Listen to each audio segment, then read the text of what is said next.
Sí, las conferencias de financiamiento para el desarrollo, la primera de ellas tuvo lugar en Monterrey en el año 2002, hubo una segunda en Doha, Qatar, en el 2008. Entonces esta es la tercera conferencia internacional sobre financiamiento para el desarrollo, la que se hizo ahora en julio pasado en Addis Abeba, en Etiopía. Y el concepto de la conferencia, de la agenda de la conferencia de financiamiento para el desarrollo fue un tema de mucho interés para los países en desarrollo, especialmente, que querían poder tener un lugar en Naciones Unidas en el cual se pudiera conversar, dialogar y cooperar en materias de financiamiento para el desarrollo de una manera integrada y holística, ¿no? Que es algo que de pronto por ahí está el Banco Mundial hace ciertas cosas, la OMC, la Organización Mundial del Comercio, mira comercio, de pronto las cuestiones tributarias se manejan también en distintos foros en la Organización para la Cooperación y el Desarrollo Económico, regulación financiera en otra parte. Entonces la idea era cómo tener un espacio integrado para ver todas las fuentes posibles de financiamiento para el desarrollo y poder también examinar sus interrelaciones, ¿no? Entonces es una agenda amplia en la cual todas las fuentes están incluidas, desde la movilización de recursos internos, como puede ser por ejemplo vía la tributación o los bancos nacionales de desarrollo, la movilización de recursos privados como la inversión externa, la movilización, el ingreso por temas comerciales, ¿no? Entonces todas las cuestiones del comercio y cómo puede ayudar al financiamiento para el desarrollo, las cuestiones de deuda y las cuestiones de los asuntos sistémicos, ¿no? Que es toda la parte de regulación financiera internacional, reforma del sistema financiero, reforma del sistema monetario, que eran las cuestiones quizás más importantes porque son cuestiones en las que históricamente a Naciones Unidas se le impedía hablar, ¿no? Los países desarrollados especialmente no querían que esos temas se traten y siguen sin querer en realidad que esos temas se traten en Naciones Unidas, pero se logró un espacio para poder también tratarlos en Naciones Unidas. Y por supuesto parte de esta agenda es también la ayuda, la cooperación internacional. La dejé para el último propósito porque hay una tendencia a pensar que cooperación, que financiamiento para el desarrollo es ayuda, y una de las cosas que esta conferencia trata de hacer es trascender esa visión tradicional, decir no es solo la ayuda, hay que mirar todas las fuentes entrelazadas, porque por ejemplo en este momento salen de los países en desarrollo por falta de reglas justas en materia tributaria, por ejemplo, lo que sale de los países en desarrollo son 10 veces lo que entra por ayuda, ¿no? Entonces es muy importante ver las cosas de manera conjunta, igual que las pérdidas por reglas también en materia de comercio que no son favorables pueden ser muy superiores a lo que los países reciben por razón de ayuda, ¿no? Entonces hay que mirar todo conjunto para saber realmente cuánto están ganando y cuánto están perdiendo y para poder también modificar el sistema.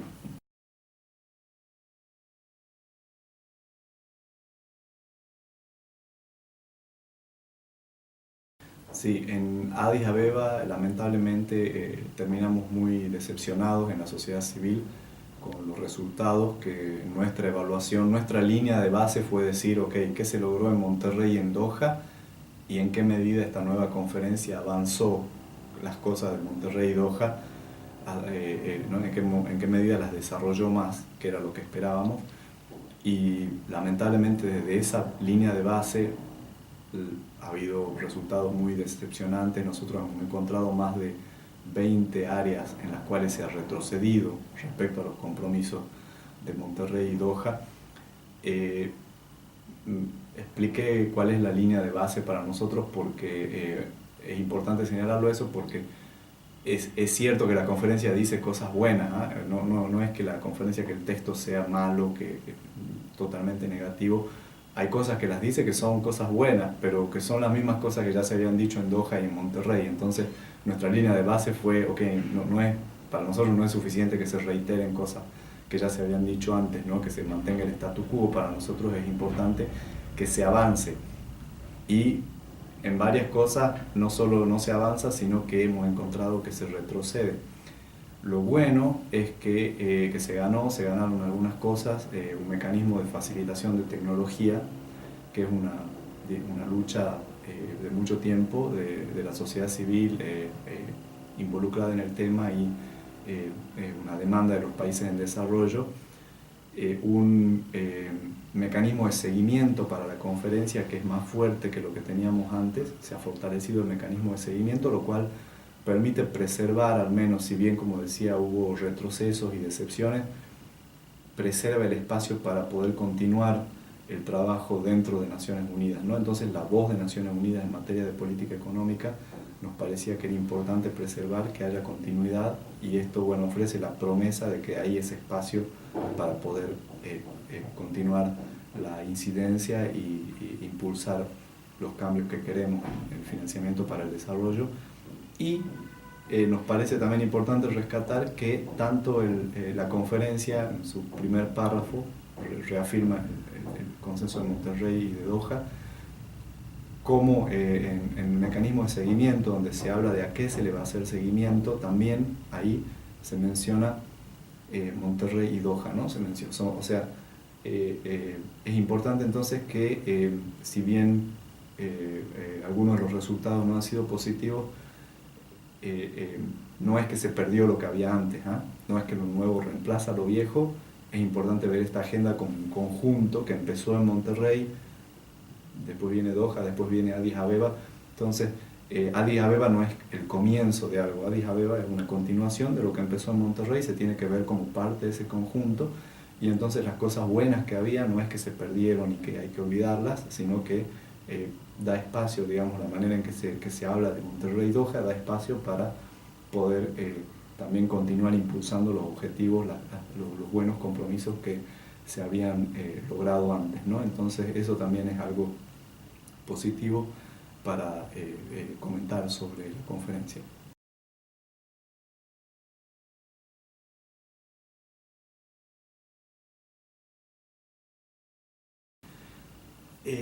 Bueno, estos son temas que están políticamente muy interrelacionados, porque de hecho, si la razón por la que se logró un consenso de que la conferencia ocurra antes de septiembre fue precisamente porque los países en desarrollo insistieron fuertemente en que querían tener cierta seguridad en términos de cuáles iban a ser los medios de implementación para implementar esa agenda más amplia que también se les estaba pidiendo que adopten en septiembre, ¿no? Que es la agenda post-2015. Y entonces hay un impacto político importante, pero también un impacto en el contenido, porque todo el tiempo una discusión que fue un eje central en el proceso hacia Addis Abeba fue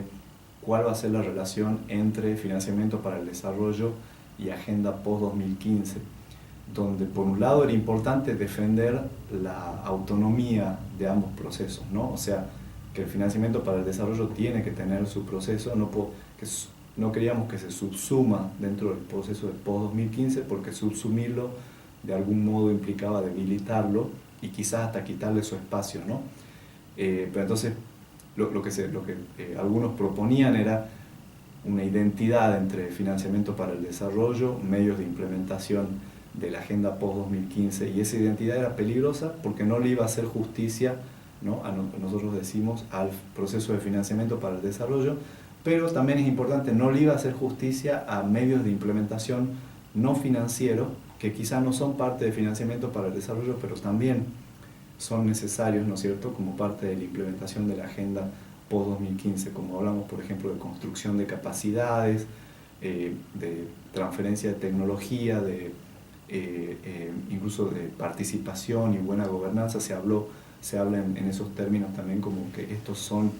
medios de implementación, ¿no? Entonces, y esos no son medios de implementación que pertenezcan per se a la agenda de financiamiento para el desarrollo. Entonces, nos parecía que era no hacerle justicia ni a un proceso ni al otro si se los vinculaba de una manera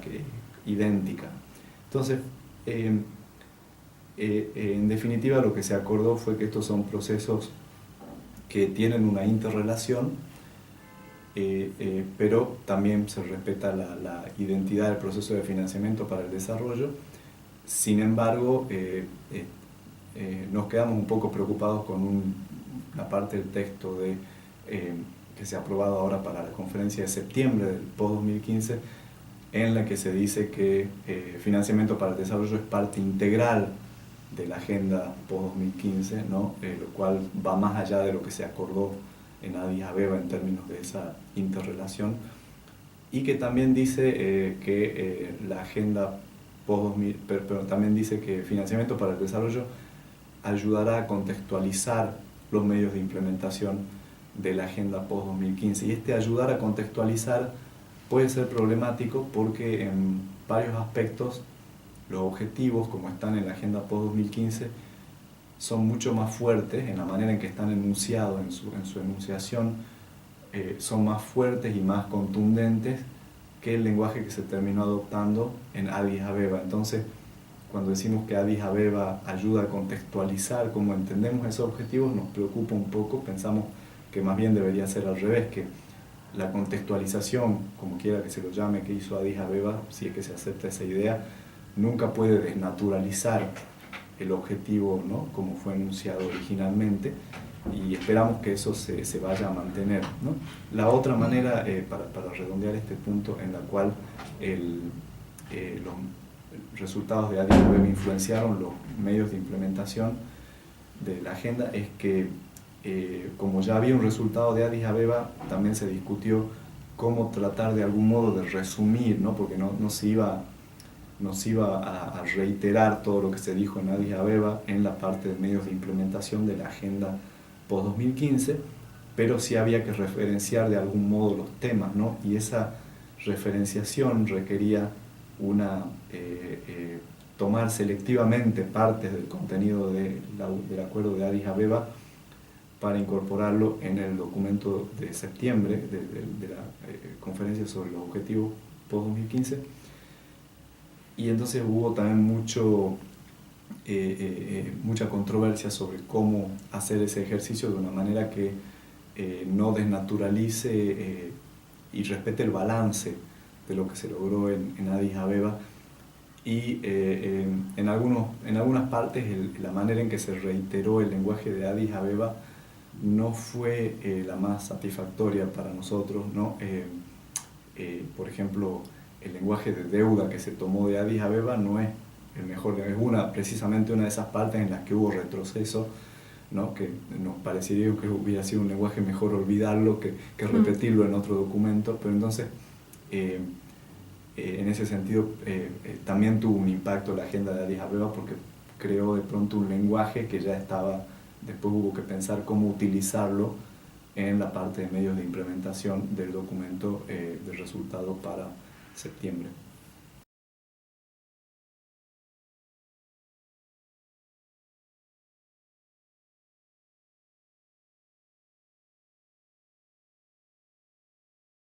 Sí, bueno, el rol de la sociedad civil creo que se ha visto en el caso de Addis Abeba. Yo he estado en las 3 conferencias de financiamiento para el desarrollo y creo que en Addis Abeba fue realmente donde la sociedad civil con más fuerza he visto que sus temas fueron los que al final fueron los últimos temas de discusión, ¿no? Los que más, como digo, los últimos no es malo, al contrario, sino que fueron los temas en los que fueron las últimas líneas de batalla, por decirlo así, ¿no? Aquellos en los que fue más difícil para los países ceder. Y creo que la acción de la sociedad civil fue muy importante para lograr poner esos temas en la agenda. Hubo varias deficiencias en el proceso, porque alguien quizás se preguntará cómo, si la sociedad civil fue tan exitosa, el resultado fue tan decepcionante. Bueno, y ahí es donde creo yo que el proceso de la conferencia de Addis Abeba fue un proceso con mucha, en algunos aspectos, falta de transparencia y falta de oportunidades para que los países realmente expresaran su voz. Creo que ese vínculo se cortó, ¿no? Entonces la sociedad civil trabajó y creo que hizo un muy buen trabajo y cambió la posición de muchos países sobre temas que eran importantes, pero esta posición que tenían los países no se pudo plasmar en el resultado. ¿Por qué? Porque el proceso no fue un proceso que permitiera realmente una expresión no fue un proceso que llevara a una expresión balanceada de la voluntad de los países, ¿no? Entonces eso es lo que explica que al final el resultado fue un resultado decepcionante. Pero creo que hay mucho potencial que la sociedad civil ha demostrado en cómo ha logrado cambiar la visión de varios países sobre temas que eran importantes, cómo logró colocar sus temas en la agenda, y yo creo que eso debe continuar, y debe continuar en el ámbito de financiamiento para el desarrollo, pero también en el ámbito del seguimiento a la agenda post-2015. Entonces hay un trabajo ahí para la sociedad civil a continuar haciendo a nivel global en los seguimientos, los procesos de seguimiento para cada una de estas conferencias, pero también, y no olvidarnos, y ahí es donde de pronto la sociedad civil es especialmente importante, no olvidarnos que estos resultados en definitiva terminan siendo el producto de lo que los países llevan a esos foros, ¿no? Y los países llevan cosas porque los presiona su sociedad civil, ¿no? Los países llevan aquello que sienten que responde a la demanda de sus pueblos. Y entonces ahí es donde es muy importante el trabajo de la sociedad civil para también lograr que los países se apropien, que los países tomen estas banderas y las impulsen. Y también se ha visto mucho de eso, muy importante, ¿no? Muchos avances, incluso aspectos en los cuales aspectos en los que por ahí los gobiernos tenían dificultad, que los gobiernos de pronto no encontraban difícil olvidar o dejar a un lado, ¿no? Si pronto en otras épocas alguien decía algo sobre género, negativo, ¿no es cierto?, sobre género, otros países hacían la vista gorda y decían, bueno, eso no nos importa tampoco tanto, ¿no? Lo dejamos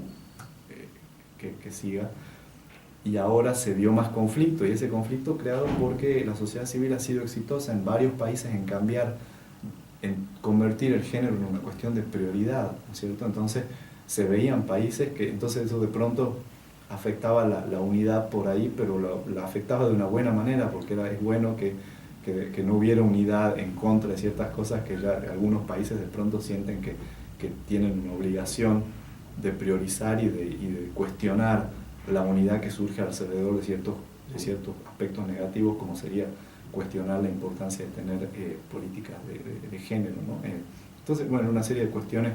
se vieron estas dinámicas que también son resultado de cómo la sociedad civil ha sido exitosa en varios países en cambiar la manera en que sus gobernantes ven, no solamente cambiar la manera de pensar, pero también convertir los temas en una prioridad por la que los gobernantes después, cuando tienen que mandar sus instrucciones a Nueva York o a los lugares donde se están negociando estas conferencias, sienten que tienen que decir, en esto pongan énfasis porque tenemos una demanda, esto para nosotros es una política de Estado, es importante, ¿no? Entonces, eso me parece que es muy importante, y no hay nadie que lo vaya a hacer, ¿eh? La sociedad civil tiene una obligación, yo lo decía ahora también cuando terminó la conferencia de Addis Abeba, que teníamos mucha presión para tratar de ponerle un toque positivo, ¿no?, al análisis del resultado, y la gente nos decía, no, pero ¿cómo quedamos si decimos que la conferencia ha tenido un resultado negativo? Y decían, nuestra obligación como sociedad civil es decir las cosas como son, dar el análisis, porque si no lo hacemos nosotros no lo va a hacer nadie. O sea, los gobiernos son diplomáticos, ¿no es cierto? Los diplomáticos de los gobiernos, ustedes van a escuchar que al final todos celebran los resultados, por ahí son mejores, por ahí son peores, pero nunca van a escuchar el diplomático diciendo algo negativo, ¿no es cierto? Y ese es el rol del diplomático, es parte del protocolo, digamos. Nuestro rol, nosotros no somos diplomáticos, nuestro papel es decir las cosas como son, y donde no hay una cosa para celebrar, porque objetivamente vemos que había un compromiso y que se volvió atrás de ese compromiso, nuestra obligación es decirlo como es, y creo que ese es el rol que la sociedad civil juega, y que algunas veces los gobiernos dicen que no somos constructivos porque hacemos eso, ¿no? Yo pienso al revés, y yo siempre les digo a los gobiernos cuando nos dicen eso, es al revés, nosotros justamente en eso somos constructivos, esa es la manera en que somos constructivos, introduciendo en el debate las cosas que nadie más va a introducir, ¿no? Y esa es nuestra obligación, creo yo, nuestro trabajo, y creo que es el que tendremos que seguir haciendo en el seguimiento de esta agenda.